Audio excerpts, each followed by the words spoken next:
So today we're gonna be doing a little comparison of two wines that I see confused a lot. So I've been running tasting group at Spago for about 2.5 years, and I sit with about 10 somms a week. And I grade a lot of people, and so I wanted to choose two that people really get wrong a lot. So we're doing Zinfandel. This is from Paso by Ridge, and then we're gonna be doing a Malbec from Argentina as well. So when I'm blind tasting reds, I try to taste the structure. You start eliminating things, right? And you get kind of to a certain bunch of grapes that it could be. And in terms of the structure of these wines, Zinfandel and Malbec both have moderate to moderate plus acidity, moderate to moderate plus tannin.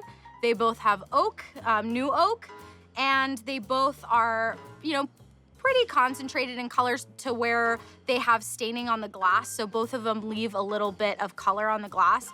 And also, for me personally, these are really challenging because I always say blue fruit on both of these wines, always. And it's so weird, and I always would mess them up. And so I really started dissecting why I kept doing that. And so when we're talking about Zinfandel in particular, if you think about the way that Zinfandel ripens, if you look at a cluster of Zinfandel grapes, they're kind of like tight bunches. And so the inside are really tart. They don't get as ripe as the outside. So what's really interesting about Zinfandel is you have a mixture of tart and overripe fruit. So you'll get like tart cranberries and then also overripe kind of baked blackberries. So that's number one. Also, the color of these wines, Zinfandel is more of like a ruby red, and also the color, it is more concentrated on the inside, and you can see as it gets closer to the rim, it gets a little bit lighter, whereas Malbec is a little bit more concentrated. It depends on the producer, but Malbec always has more of a purpley tone, or even sometimes a little pinkish tone, but it'll go all the way to the edge. And so if I'm getting a little bit more rim variation, I will think, okay, this might be Zinfandel, because they're usually kind of in the same camp together.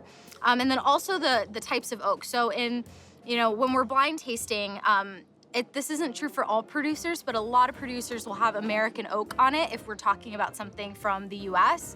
And so American oak has more of like coconutty dill character. It's like the dill, the herb. And it tastes like French vanilla syrup, if you've ever had like vanilla syrup in your coffee.